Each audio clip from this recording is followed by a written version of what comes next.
It, come on, Joe. Yes, it can be. There is a point when every embryo is 4 cells. It starts out as 1, and then 2, and then 4, and again, it multiplies from there.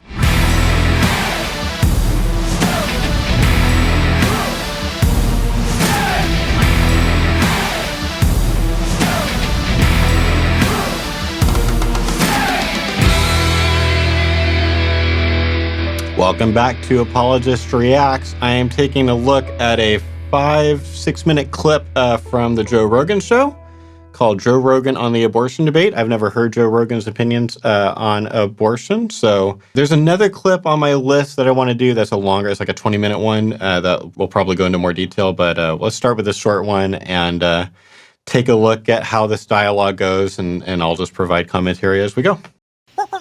The Joe Rogan Experience.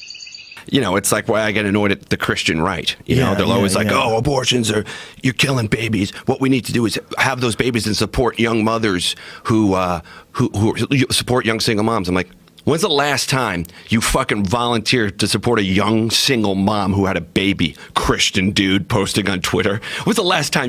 So that's not super fair. There's a version of that would be closer to accurate, but this isn't, because there's so much that pro-life people have done to support single moms. I mean, do you know how many millions of dollars have gone into pregnancy centers that don't just help moms while they're pregnant, but help them after they have had the baby, you know, sometimes for a period of years. So, like, that is certainly a big way that the pro-life movement has helped single moms. Now, you can argue that there are certain kinds of policies that the pro-life movement should support that would help single moms, and you can argue that like those policies ought to be supported. I might agree with him. I might be on the same page with him on some of those policies, but this is starting out really uncharitably. We'll see where this goes. You give a Saturday. Oh yeah, and the whole thing about how it's crazy for the Christian right to be saying that abortion kills babies, that is not that weird. That's exactly what we think abortion does. Like, come on. Of your day to take that kid to the zoo. Bullshit. You say it, but they don't fucking do anything about it. You know? It's a nice little box to put yourself in for some people. They think they're a good person because they're a Christian. But like, how much do you really act on it? But you're taking your day to stand outside Planned Parenthood with a sign. Why not take the day to go help that kid who didn't get aborted and his mom can't feed him? Why not stop by there instead of holding a sign about the devil in front of a fucking...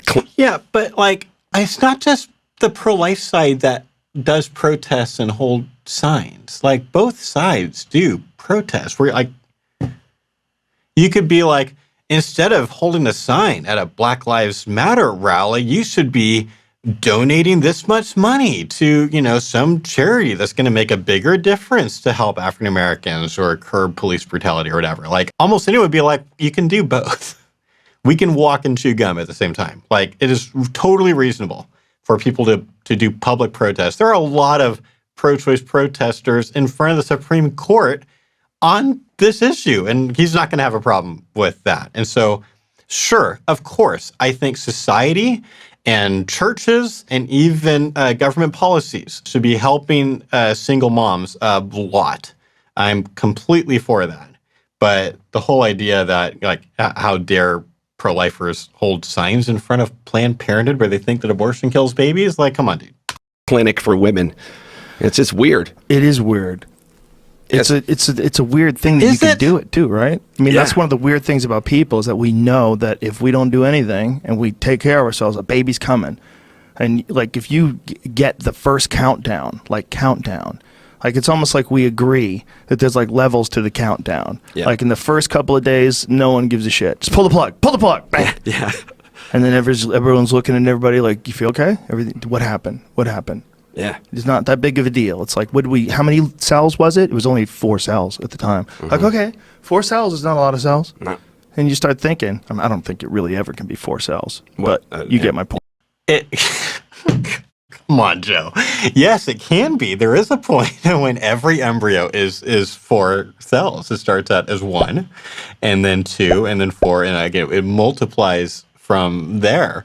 I mean, it's not 4 cells for very long. I guess it's almost like he's going against pro-lifers that would be like opposed to Plan B. And pro-lifers are opposed to Plan B, or some pro-lifers are, because they think that Plan B kills babies, and they think that life begins at conception, not at implantation a week or 10 days later. And by that point, by the way, it's like you're talking about if Plan B, the way it ends up working is by preventing implantation, that is not a 4-cell embryo. Not that the number of cells should matter, but that would be a blastocyst. That would be hundreds of cells or more at that point. But cell numbers don't matter. And this is just not a very interesting argument to me. A tiny little thing.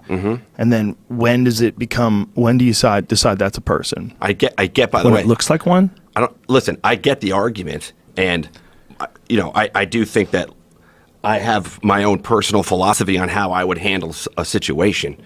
But I don't. If you were a woman? No. I'm saying if I was in a relationship with a woman and she got pregnant and didn't want to have the kid or did want to have the kid and I didn't, at the end of the day, we'd have a conversation together. And if she was dead set on doing it, then we're going to do it, because but my point being, I do believe that it's a weird thing to just tell other people what they're supposed to do or not. I do. I feel that. Wait, what? Come on. Who is this guy? He's telling people what they should and shouldn't do. Every movement is trying to at minimally encourage people to do and or not do certain things. Animal rights movement would like people to care more about the way that animals are treated and have that affect their diet and how they spend their money. Black Lives Matter would like for there to be less police brutality or racism or they would say, societal racism, institutional racism, and for things like that. To get taken care of, which would mean people doing certain things and not doing certain things. The word allies is basically a noun that is used by the LGBT movement for people who are either for or against certain kinds of policies and things. So this is so dumb. Maybe about gay marriage. I feel that way about everything. It's it's a strange thing to be able to dictate to someone else how they're supposed to live. Agreed. Because there's too many people doing that, man. We got the right doing it through the Christian right, and then we got the left doing it through all their movements. And it's I think the reason most people are so annoyed in the country isn't even political. It's they're just sick of people telling them how to live. So it sounds like it's making more of a libertarian argument. So at least he's acknowledging that it happens on both sides. So props to him for that. He gets a point for that. It's still a self-refuting argument. He's telling people what they should and shouldn't do. So a better way he could make the argument is basically that there should be almost no laws forcing you to do one thing or another thing, but it's fine for people to encourage people to do one thing or another thing. That would be a more interesting argument than the one that he is making. Again, even a lot of libertarians are going to agree that there should be at least a couple of laws, against murder, rape, assault, things like that. And I imagine he would be for those things. So I think it's self-refuting on multiple levels.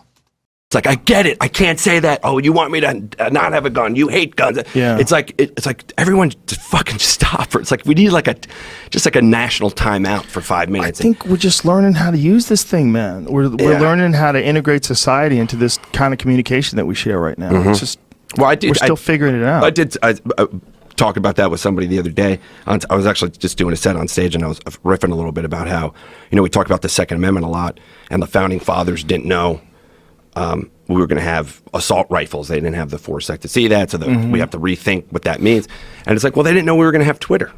Right. So maybe we have to rethink what the First Amendment means. They didn't know every fucking moron was going to have the ability to say stuff out loud on a national level. Just to use the internet. I mean, imagine how easy it was to govern people before the internet came around. Yeah. Must have been so much easier. Yeah, just lie to them. Yeah, lie to them. They have almost no access to the truth. What do you get? We get what Walter Cronkite tells you, bitch. That's all you get. That's what you get.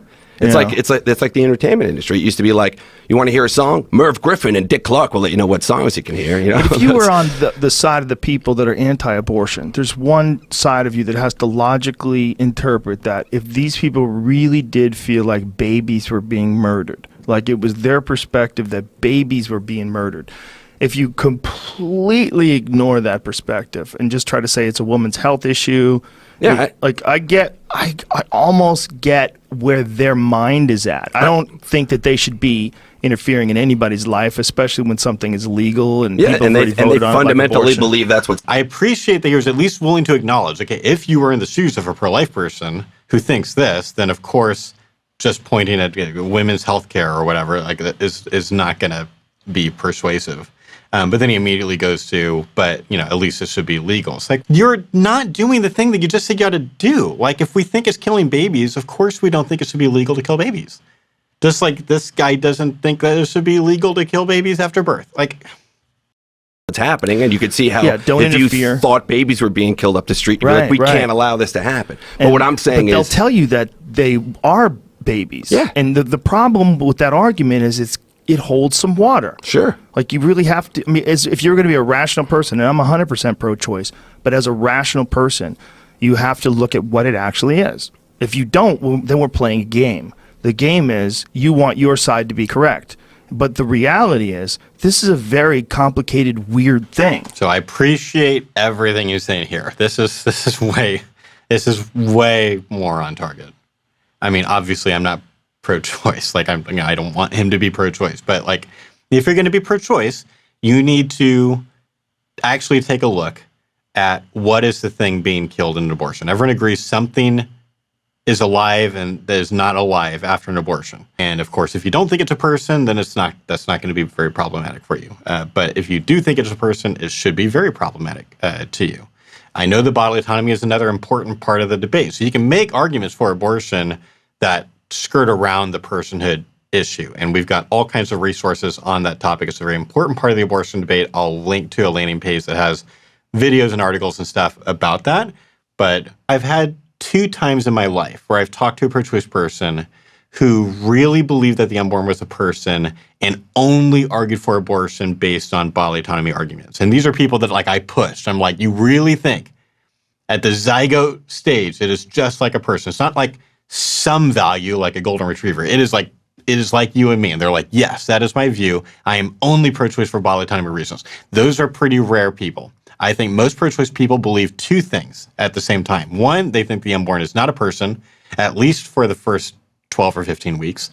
And also, they think that even if it is a person, abortion should be legal because of bodily autonomy. So, like, those things are going on at the same time.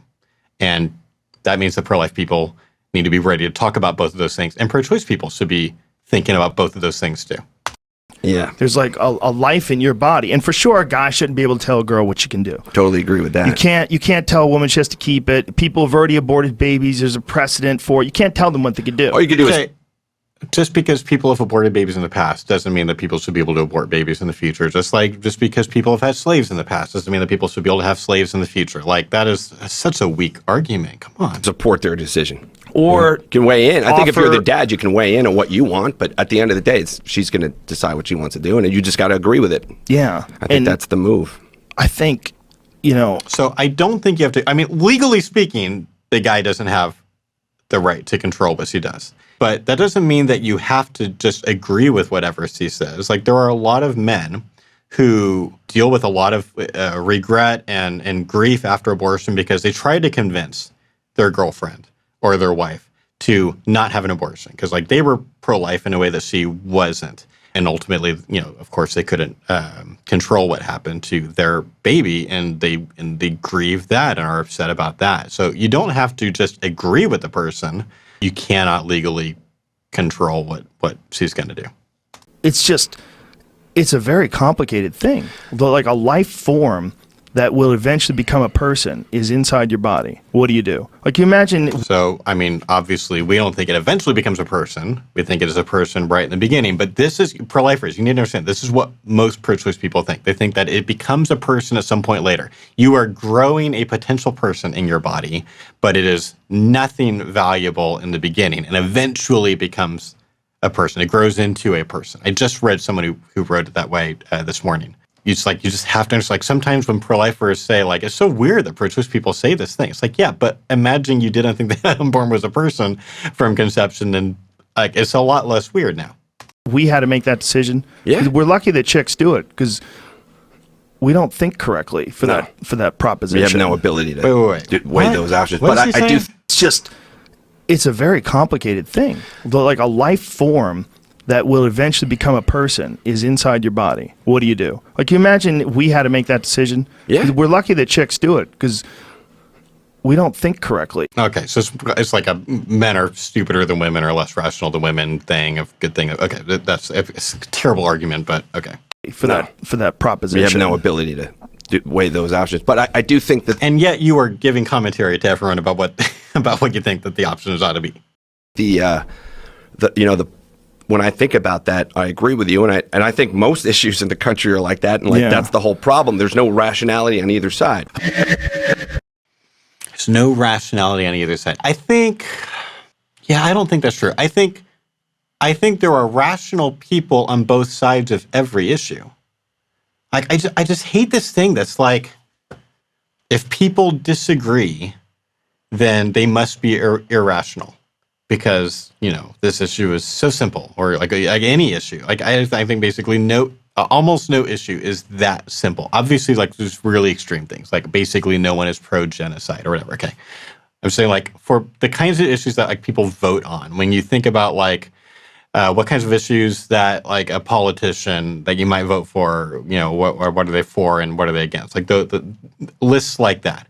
There are rational people on both sides, and there are irrational people on both sides. There are a lot of people that are thinking purely or almost purely emotionally or based on their experiences. Like certainly there are those people, and we want to encourage both sides to be more rational, more thoughtful, and be more open-minded and make better arguments and hopefully end up at the truth. But to say that there's all these things where there's like no rational people, I think it lacks nuance to the point that then it just becomes a false statement. So, all right. So now I know Joe Rogan is pro-choice, but is willing to acknowledge that it's a complicated issue. That's not very surprising to me. That feels like if I had to like bet money on what his position would be, that's probably about what I would have done. Maybe sometime later we will go and take a look at a longer Joe Rogan conversation, because at least I appreciate that there's conversation back and forth. The long form podcast thing allows for something closer to the actual like real dialogues that people have, as opposed to, a 5-minute segment on Fox News or MSNBC or whatever, where everyone's got to like try to get in 1 or 2 sound bites, and that's going to be it. Like that's not a real conversation. These are closer to that. And so I think it's worth taking a look at things like this. And I'm sure I will go back to the Joe Rogan well at some point in the future. If you want to learn how to have better dialogues on abortion, which is going to be really important this year, a lot of people talking about abortion. We have an online course. It's called Equip for Life, and it's about 5 hours long, and you get a permanent membership to it, and it's all the most important things that we have learned, that our staff has learned from over 5,000 conversations with pro-choice people. There are some pro-life arguments that are just more persuasive than others, and we want to help pro-life people to use those, and also to have the kinds of conversations where people are calm and being rational and finding common ground and then pushing back on each other's views, and all on a journey toward truth. So we've got a coupon code for that you can use if you want to get that.